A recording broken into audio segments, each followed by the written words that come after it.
नमस्कार। आप सभी का आप सभी के अपने चैनल जय गुरुदेव उत्तराखंड पर एक बार फिर से बहुत बहुत स्वागत है।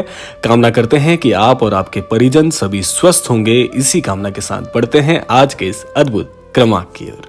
आज का ये अद्भुत क्रमांक बहुत ही प्रभावशाली होने वाला है, क्योंकि आज के क्रमांक में जिस संदर्भ को हमने शामिल किया है ये अधिकतम पूछे जाने वाले प्रश्नों में प्रथम श्रेणी में आता है।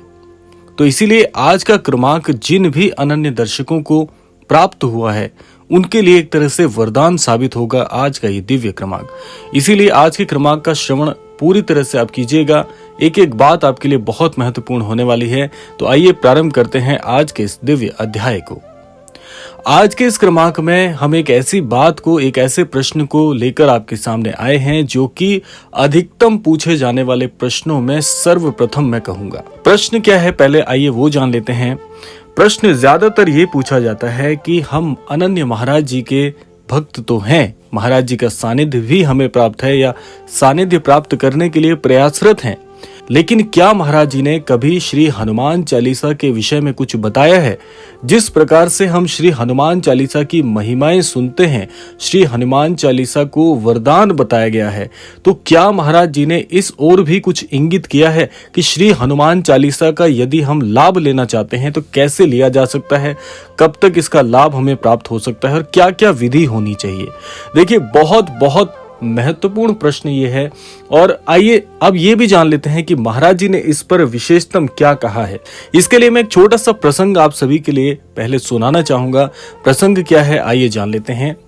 एक बार की बात है, श्री कैंची धाम में महाराज जी विराजमान हैं और महाराज जी के दर्शन करने महाराज जी के एक बहुत ही अनन्य भक्त श्री कैंची धाम पहुंचते हैं। जिस प्रकार से आप सभी ने सुना होगा कि श्री महाराज जी के दर्शन करने, अपनी परेशानी, अपने किसी भी बड़े बड़े प्रश्नों को लेकर अनन्य भक्त श्री कैंची धाम काफी समय से जाते आए हैं, उसी प्रकार से ये अनन्य भक्त भी महाराज जी के दर्शन करने और कुछ प्रश्नों को लेकर महाराज जी के यहाँ प्रस्तुत होते हैं।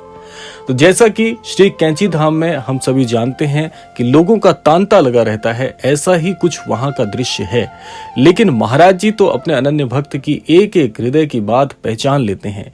तो महाराज जी को पूर्ववत पता ही चल गया होगा कि अनन्य भक्त क्या पूछने वाले हैं। तो जैसे ही उनकी बारी आती है, महाराज जी के चरणों में दंडवत प्रणाम करने के बाद अपने प्रश्न को पूछना ही चाहते हैं, अपनी विडंबना बताना ही चाहते हैं, तो महाराज जी एकाएक बोल उठते हैं कि हम कुछ नहीं जानते, जो भी कहना है जाकर श्री हनुमान जी से कह दो, तुम्हारा काम हो जाएगा।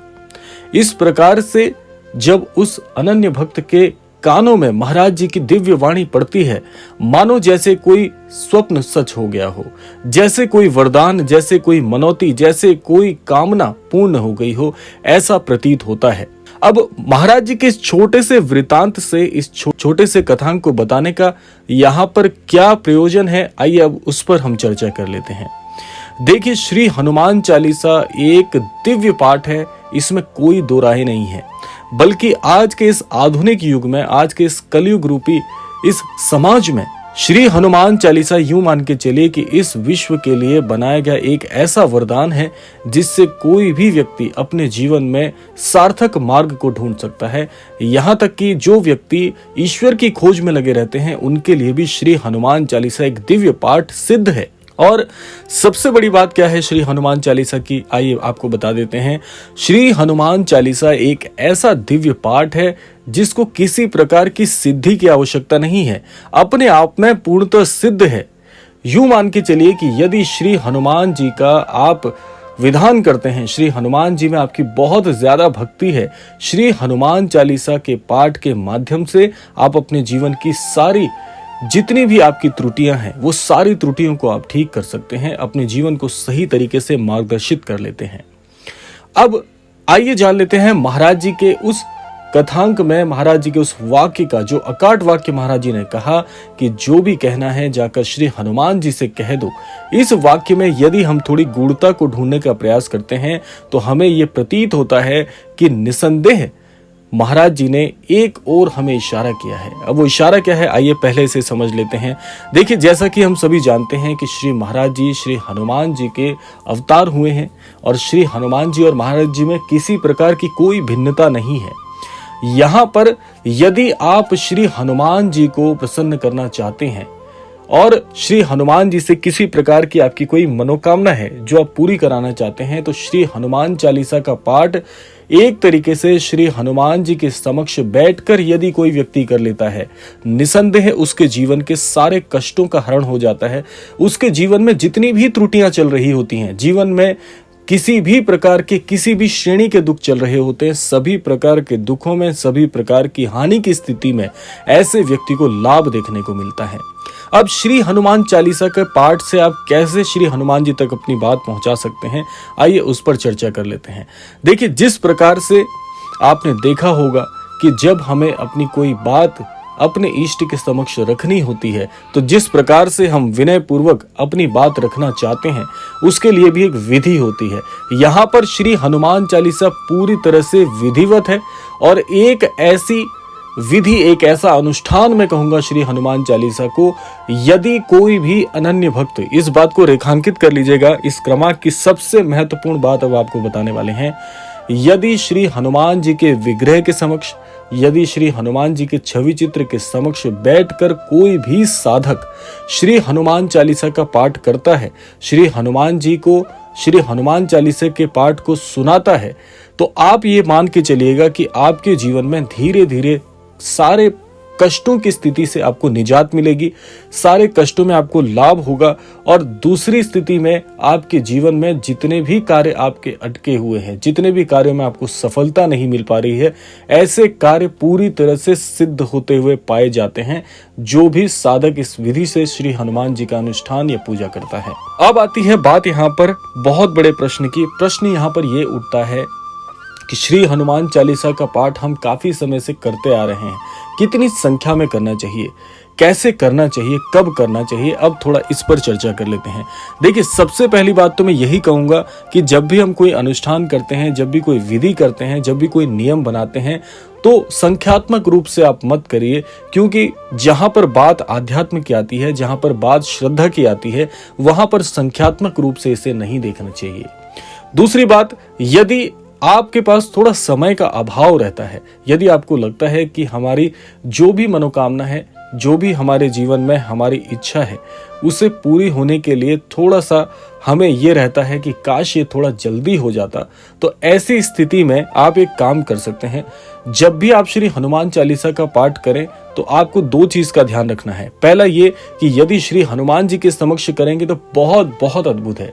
इसके अलावा यदि आप प्रभु श्री राम जी के समक्ष बैठकर भी ये पाठ करते हैं तो और भी ज्यादा ये पाठ आपके लिए प्रभावी होगा, क्योंकि आप सभी जानते हैं श्री हनुमान जी प्रभु श्री राम जी के कितने बड़े भक्त हैं। उसी तरह से यदि ये पाठ आप श्री महाराज जी के समक्ष बैठकर करते हैं तो ये भी आपके लिए बहुत बहुत लाभकारी होगा। बल्कि मैं कहूंगा, महाराज जी के समक्ष बैठकर यदि आप करते हैं तो महाराज जी इतने दयालु हैं कि आपके जीवन के सारे कष्टों का हरण करके आपको सिद्धि की प्राप्ति कराते हैं। अब बात आती है कि यदि हमारे जीवन में समय का बहुत अभाव है तो हमें क्या करना चाहिए। आप एक नियम बना लीजिए कि 11 दिनों की आप एक नियमबद्ध तरीके से श्री हनुमान चालीसा के पाठ की विधि करिए। इससे क्या होगा कि जहां जहां पर भी आपके जीवन के अटके हुए जो कार्य हैं उसमें आपको बड़ी राहत मिलेगी। ये बहुत ही अद्भुत मैं आपको तरीका बता रहा हूं, क्योंकि ये मेरा व्यक्तिगत अनुभव भी है। अगर आप 11 दिन तक पूरी श्रद्धा से श्री हनुमान चालीसा का रोजाना एक बार भी पाठ करते हैं, ये बहुत बहुत लाभदायक होगा। ऐसे अनन्य भक्तों को इसमें बहुत लाभ मिलेगा जिनके जीवन में बहुत समय से असफलता का दौर चल रहा है, बहुत मेहनत करने पर भी लाभ देखने को नहीं मिलता। विद्यार्थी जन जो किसी बड़ी परीक्षा की तैयारी कर रहे हैं, बार बार असफलता मिल रही है, ये नियम अपना सकते हैं। इसके साथ साथ जो भी जीवन में किसी प्रकार के रोगों से परेशान व्यक्ति हैं, ऐसे लोगों को भी श्री हनुमान चालीसा का पाठ इस विधि से करने पर पूर्णतः लाभ देखने को मिलता है। तो इसीलिए वैसे तो बहुत सारे लाभ हैं श्री हनुमान चालीसा के, इसीलिए मैं कहूंगा कि जितने भी दर्शकों को आज का ये क्रमांक पहुंच रहा है, मिल पा रहा है, श्रवण कर पा रहे हैं, इस विधि के अनुसार इस स्वरूप में यदि आप श्री हनुमान चालीसा का पाठ करते हैं, निसंदेह आपके जीवन में आपको बहुत बहुत शीघ्र सफलता का जो है दर्शन प्राप्त होगा। आपके जीवन में अद्भुत तरीके से सफलता का आगमन होगा, नए नए मार्ग प्रशस्त होंगे और सबसे अद्भुत बात है कि महाराज जी की अनन्य भक्ति करने का मौका आपको मिलेगा। तो ये था आज का अद्भुत क्रमांक। आशा करते हैं क्रमांक आप सभी के लिए लाभकारी हो। इसी कामना के साथ विदा लेने का समय भी आ गया है। विदा लेने से पूर्व समय है रोजाना की प्रार्थना का। यही प्रार्थना करना चाहूंगा कि श्री महाराज जी सभी को सन्मति और सद्बुद्धि की प्राप्ति कराएं और इस संपूर्ण सृष्टि का, इस संपूर्ण लोक का कल्याण हो। इसी कामना के साथ विदा लेते हैं। मिलते हैं अगले क्रमांक में। तब तक के लिए जय श्री राम, जय गुरुदेव, जय उत्तराखंड।